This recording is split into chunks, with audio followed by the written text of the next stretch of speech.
Hey guys, welcome back to my channel. So today I have another video for you guys, but it is slightly different. So I'm going to take my glasses off because you can see the reflection. But so a lot of people have been asking me how I make my wigs, what kind of threading do I do, all that kind of stuff. So today I'm going to be making a wig for you guys, and I'm going to show you start to finish how I do everything, and I'll try to be as detailed as possible. I know when I first started making wigs, I couldn't find a lot of videos that were very detailed, so I'm going to try to be as detailed as possible and give you all those specs that they don't always tell you. So I have my Aliexpress hair all here on the bed here. Like I said in my two videos ago, I had this hair for about a month now, and when I originally made the wig, I didn't use all of the hair and I wasn't quite satisfied. So I took the wig down, I took the tracks off the wig, and I'm going to remake it and put all of the bundles in it. I have 3 bundles. The kind of dome cap that I have is this one here. It is a mesh stretch mesh dome style wig cap. So I'm going to take it out. It is very, very comfortable. Now with these, since they are stretched, they can fit anyone's head. Now this, I'm also going to be using my wig head here. Also a tip about this, these standard styrofoam wig heads are about 19 circumference, 19 inches in circumference, and an average head is around 22 to 23 inches in circumference. So that is why I have duct taped around the head to make it almost around the inches that my head is. I am going to invest in a actual wig head eventually, but for the time being I'm going to be using this. So we're just going to get into it. So when you put it on here, you want to make sure you have it aligned. On the cap, it has these 2 lines going all the way in the back, and then it comes together. So this is the back of it. So I usually use 3 different needles, and I thread them all so that when I run out of thread on one needle, I can just pick up another. It just saves time when trying to make it a quicker process, all that kind of stuff. Alright, I have all 3 needles threaded now. So now we're going to sew down. If you have a closure or frontal, you always want to sew down the closure or frontal first, because that is how you ensure that you are not putting in too many tracks, not putting in too little tracks. You want to align it to the center where the nose is. That's where you always want to align your closures, frontals, whatever the case may be. Now some people prefer to go a little over where the dome cap starts, but I just go right to where it starts at because I'm not worried about it falling back, sliding back, whatever the case may be. You want to sew down the sides first and then the back. I'm trying to make sure you guys are being able to see this. That's why I didn't do it on a stand so you guys can see. All right, now another key, do not go through the elastic band. You just want to go through the thread. See, I'm just picking up the thread. Now you're gonna know if you're picking up the needle, you're picking up the elastic, if it's too heavy when you go through. So you just want to pick up the fabric and not the needle. Put it through. I like to put it through the thread, the 2 pieces, and where the knot is, pull it through. And I'll go through that front spot one more time just to ensure that it is on there and secure. And then I'll wrap the needle around the thread twice and pull through.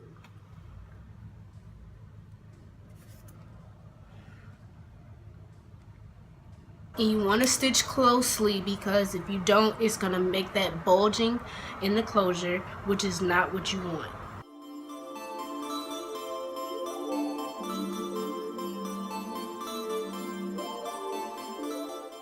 Alright, now that we've gotten to the back, we're going to loop it through 3 times and knot it up.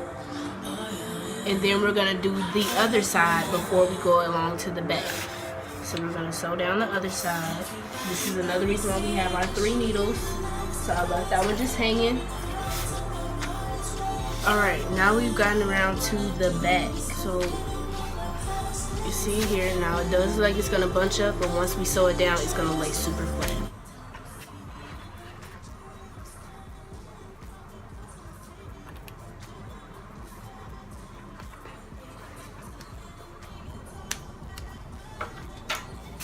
Alright, and our closure is on.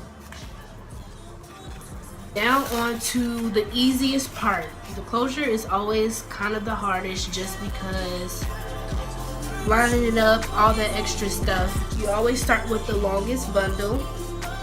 And now because, like I said, I didn't use all the bundles the last time. I did it double wrapped, which is what I'm going to do with this, just so that I can make sure that I'm going to get all of the hair in. So when I mean double weft, this is one long weft here. Now if I open it out, it's going to be even longer. So what you want to do is go through the weft, or wefts in this case. So you go through it. So I've gone through the wefts, and you want to pull it through. Again, you want to make sure you are not going through the elastic. You want to go through, and this is the loop here. You want to go through the loop that you made when you pulled your hair through. Again, we are going through the end where the knot is, and we're going to pull it all the way through.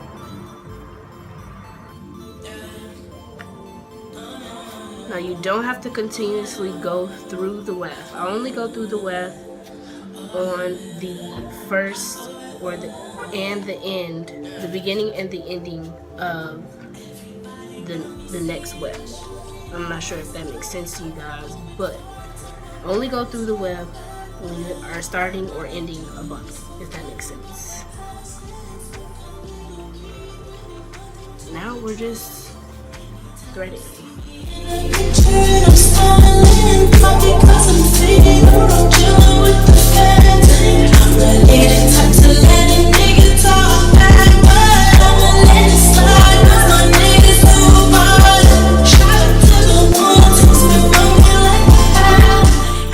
Now I do not cut my wefts, and I'll tell you why. Because when you cut your wefts, it causes shedding.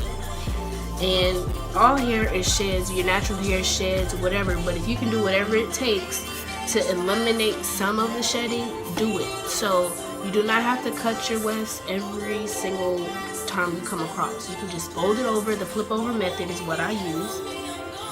You just flip it over.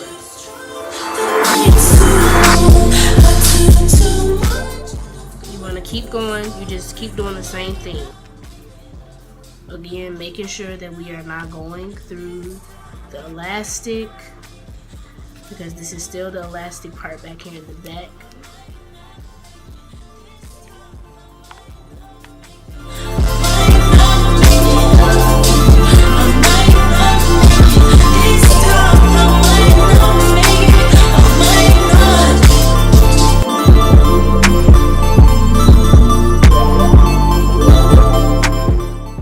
So we have gotten to the end of the first bundle, and I'm going to show you what I do to make sure it is seamless and it keeps going perfectly. So you want to just make sure you keep going. So remember I said you go through the end of the weft.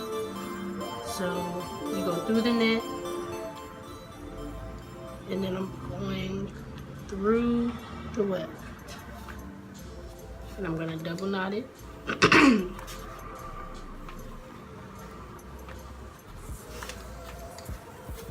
Now it's on. You take your next bundle. Both bottom wefts I double weft. So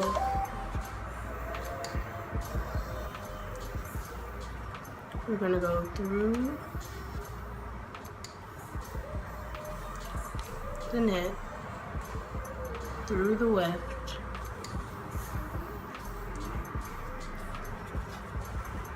loop it through.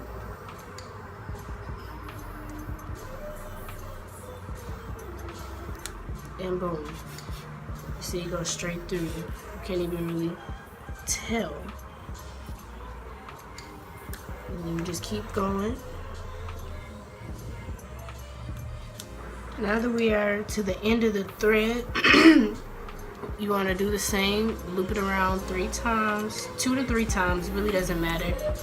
And when you pull it through, it makes a knot. That's the point of the 2 to 3 times. Adds extra stability, making sure that it's gonna stay and not fall apart, all that stuff. So we're gonna, I usually knot it twice, and again, you do not have to do this if you don't want to. I just do because it helps, again, make sure it stays, and you just cut it off. And you just keep going. Keep going, keep going, keep going, and then I'll come back when I get to about here. Alrighty, now we have 2 bundles are in now, and this is all we have left. But now it may look like it's a lot left and with only 1 bundle left, but the top bundle is going to be single wefted. So do not worry if you don't be if you don't be scared if you only have 3 bundles and this is all like a lot that you have left. If you also are a little nervous, you can space out your tracks in the back, because you rather it be more spaced out in the back than the top, because if you get too spaced out in the top, it can look too sparse and scarce. So again, we've ended it off. We doubled it, and then I stuck the needle through the weft to secure it.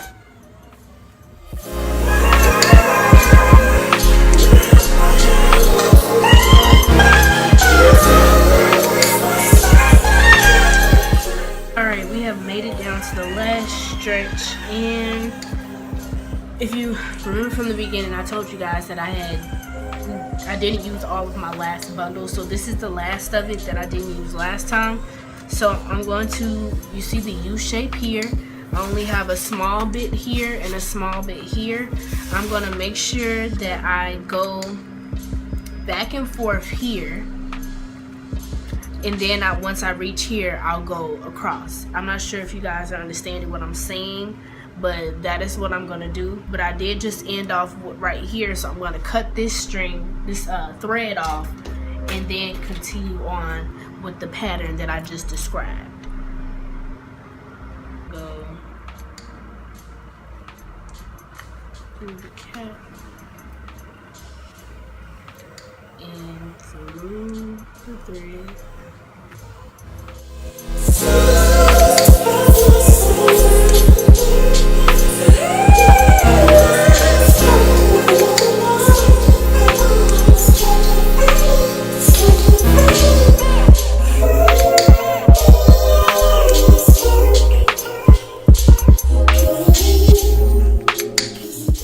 We are going to make sure that we are sewing to the edge of the closure where you see the lace at. That's where you're going to be sewing up against, okay?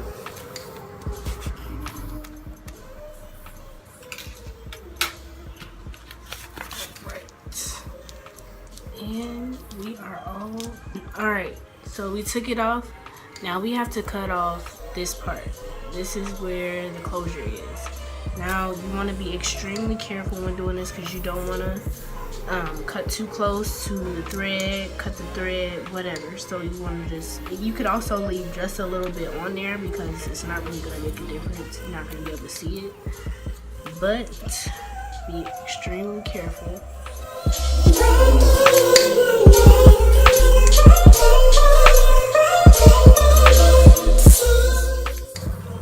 Looks a little raggedy and rough right now just because I've been doing a lot with it, washed it, all that. It hasn't been straightened out yet. Actually, I'll make a straightening tutorial, so I'll make that video and have that up to you guys soon as well. So this is the inside.